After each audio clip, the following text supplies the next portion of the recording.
Great.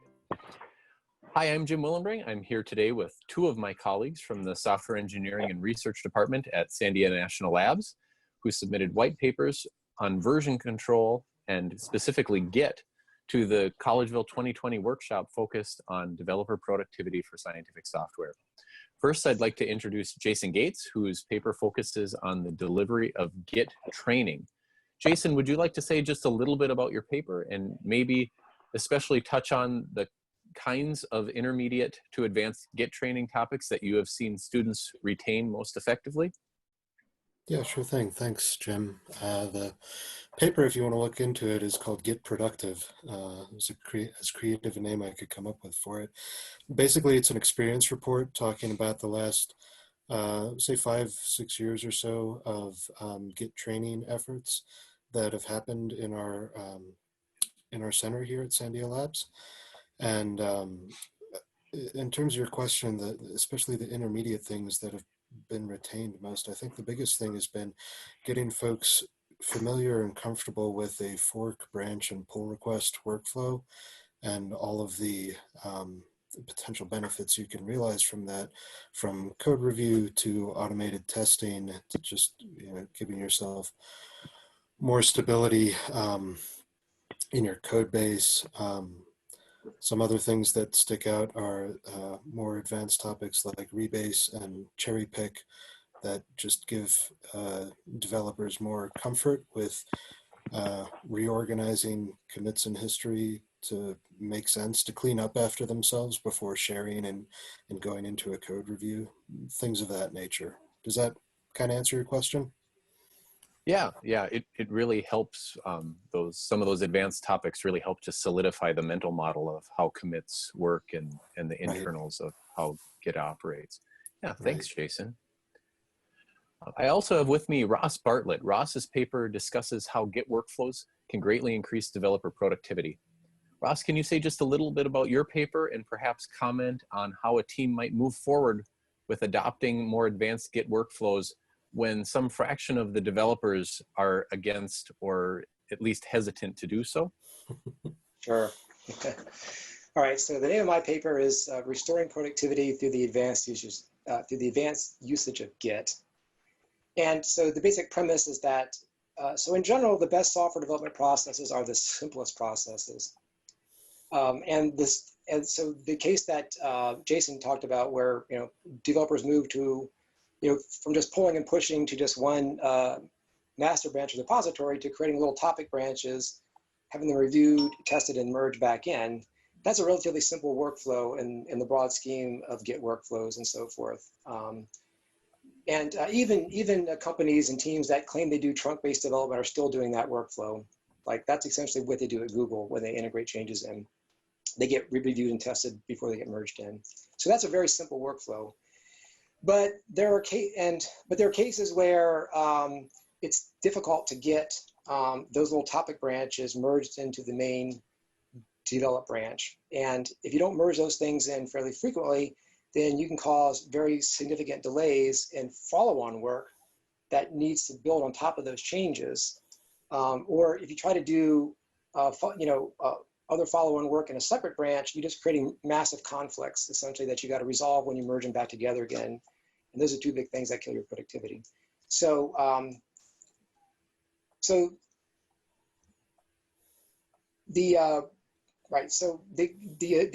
use case that's mentioned in this paper is with the pull request testing system, which has been very effective at stabilizing Trilinos, but due to a host of challenges and difficulties with this large piece of software and all these platforms, there can be significant delays of merging those branches into the main develop branch.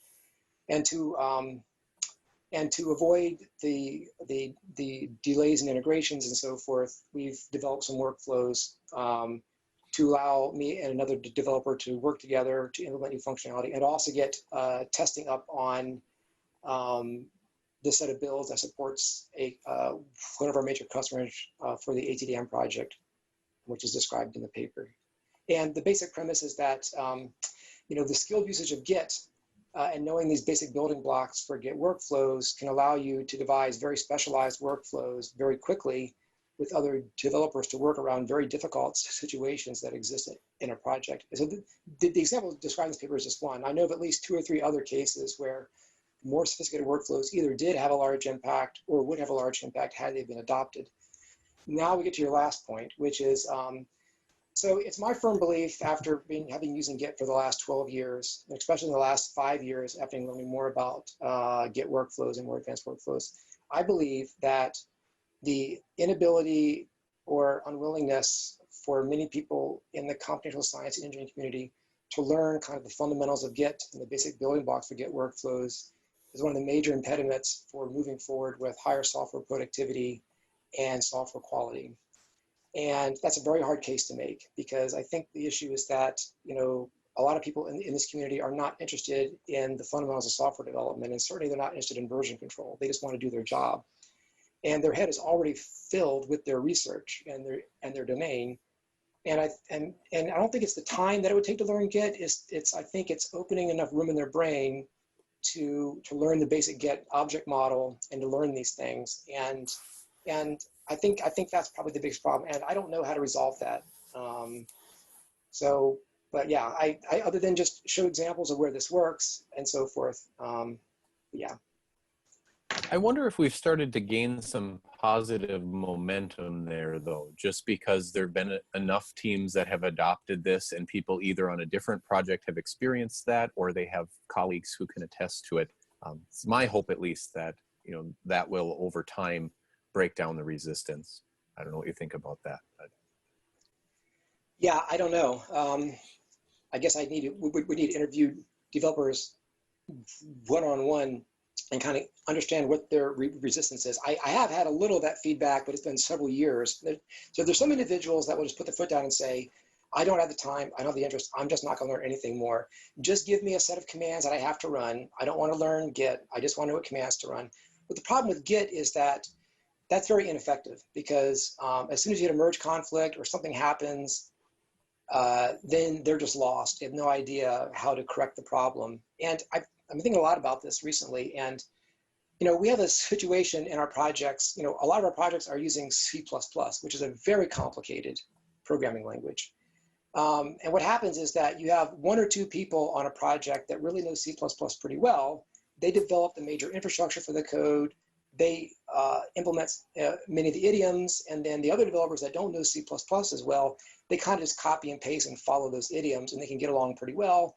And then changes that they make that are really not very good C++ code, they can be reviewed by those more experienced developers, and then they can address it. So I think that's a really great way to address something like C++. The problem with Git is that it doesn't work to have 2 developers on a project that know Git really well and have everyone else be kind of timid with it, because it's very difficult for those experienced developers to help those less experienced and less knowledgeable developers, because the sheer process of helping them requires them to pass things around with Git, which is a problem, unless they're going to pair program with them all the time. So there's something fundamentally different about version control in Git that is a particularly difficult, it's a chicken and the egg problem, really, I think. Yeah, thanks, Ross. I agree with you. I think part of the barrier there when you're talking about opening up enough space to learn Git goes back to Jason's team's efforts to teach some of the intermediate concepts. Once someone has the mental model, then some of those commands fall out. If you're simply trying to memorize what command to use in what situation, that's really challenging. Yeah, and I can speak from experience that people's ability to pick up and grok the mental model is kind of hit and miss. It's not necessarily a generational thing. Like, a part of me thinks, well, if we just wait 30 years, everyone will have grown up with Git and our problem solved, but not really. Because given all the people that we've taught over the years, some people get it. It just clicks and they're off to the races. And how did I ever live life without Git? I don't know. I manage everything with it these days. It's awesome. And other people will consistently come back to our instruction team with questions on a monthly basis, on a weekly basis. And it's like they've been through all the same material, but the mental model hasn't clicked yet. And I'm not sure what dictates when it clicks versus when it doesn't. I've seen that mental model click, and it's pretty neat to Yeah. see the person's eyes when it clicks. So Jason, you focused not only on Git, but on training delivery a little bit. Do you have any advice for software engineering groups who are trying to work with scientific software development teams, either in terms of content delivery for training, or what types of training are most needed in addition to Git? Ooh, gosh, those are good questions. I guess one thing I'll throw out there is we'll have a tea time discussion on this topic. So if you're interested, come chat with us. As far as what kind of stuff is needed other than Git, I think that's something that's going to vary from kind of group to group, location to location. It's the sort of thing where you'd want to very intentionally survey your population and ask questions like, what does software development look like for you now, and what are your pain points?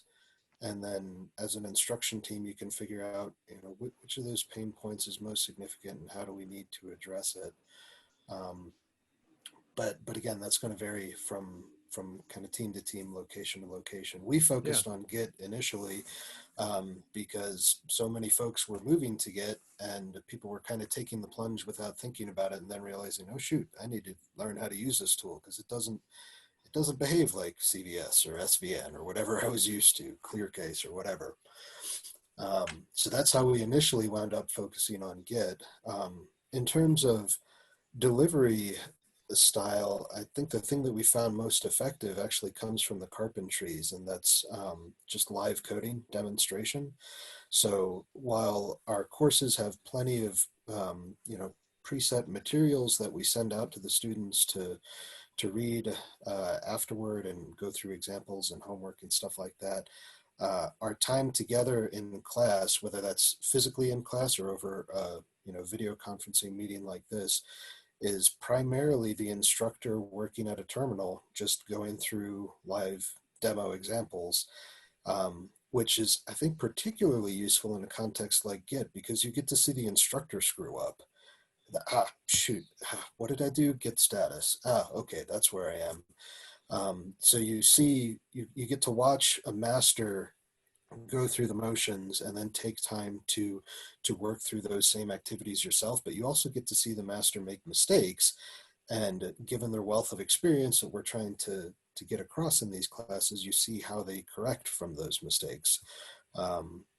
We'd like to think when we screw up like that it was intentionally planted, but no, it's just in the midst of working with version control, you're going to mess up. Or if you were doing something else, live Python coding, you're going to mess up and something's not going to run.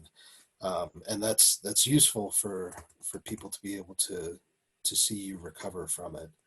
I think another big thing that plays into it is having folks in the class help each other out through exercises. So you're not just learning from me, you're learning from the other people learning with you in the class. And I guess another thing that plays into that is we consistently have a teaching team with multiple instructors. So we cycle who's actually doing the instruction through a team of people throughout the course. And that's something that participants have routinely marked as one of the highest values of the course, is getting to see kind of the same presentation of materials, but from multiple viewpoints. They see that as very valuable. So I hope that kind of answers your question at least. Yeah, but for any viewers who aren't familiar, do you want to just say a couple words about what you meant by the Carpentries? Oh, sorry. Yeah, I assume everyone's familiar with them. Once upon a time, there was a group developed called Software Carpentry that had it as their goal to help people get up and running with kind of the basics of creating software. So in the early days, they focused on kind of the fundamentals of Bash, version control with Git, and then programming in Python. But then over time, they've expanded into other topics. There was the development of data carpentry in addition to software carpentry. And eventually those were all kind of unified under one umbrella organization of the Carpentries. So definitely check it out, carpentries.org. There's probably workshops going on in your area that you could take part in. You can go through a process to be certified as a Carpentries instructor using their particular instruction methodology. So it's an organization I heartily recommend connecting with. Yeah. Yeah, and I really liked at the beginning how when you talked about trying to figure out what training is needed in your organization, you didn't say, ask people if they want this training or that training. You said, ask them about their pain points. I think that is absolutely the right approach, because sometimes people don't realize what they don't know. Yep. So thanks, Jason. So Ross, I was just wondering, have you ever seen a team that maybe was a little too ambitious with Git workflows and adopted something that was too complicated? You speak of you starting with the simplest workflow and making it more complicated as needed. Have you ever seen a team have that backfire on them, going a little too complicated? Well, so I know of one example, not at our laboratory, but a different laboratory, where they adopted this thing called Git submodules, which is kind of a complicated way of dealing with multiple Git repositories. And I guess they tried to use that. Their developers struggled with it, and then they abandoned it just through complexity. But what's funny is that Git submodules takes the complexity of Git to a whole new level. And so if you have developers that are struggling with basic uses of Git, they're going to be really lost when they use Git submodules. So that's one example that I know of. Another example that I know of is also not from our laboratory. And it wasn't really that they adopted a workflow that was too complicated. It was that they adopted a workflow that they didn't really have the appropriate processes in place to support, and that wasn't really appropriate for their situation. It's not that it was overly complicated. It just wasn't a great fit for their particular team. Otherwise, every workflow that I've ever seen is they do the simplest thing that they can possibly do, where a more tailored workflow for their particular challenges they're having would be more effective. But again, they never adopt those more sophisticated workflows because, well, I guess there was one example that Jason and I know about where there was a slightly more sophisticated workflow that was proposed, but no one actually followed it because they couldn't understand what was going on. And I think that was a case of where they just didn't understand Git well enough probably to understand what was going on there, I think. Okay. All right. Yeah. Thanks, Ross. So any final thoughts from either Ross or Jason? The thought that sticks out in my mind is if your team is going to adopt Git, you need to devote the time to learning it inside and out. Like, I don't care what tool you use for version control, but make sure everyone on the team really knows how to use it. I think that's going to give you your biggest boon in terms of productivity. Yeah, that's good advice. So Ross, my final any comment, last thoughts? Yeah, so my final comment is that from my experience and view, really the only successful way to learn Git is to learn Git as a data structure and as a set of algorithms for manipulating and querying that data structure.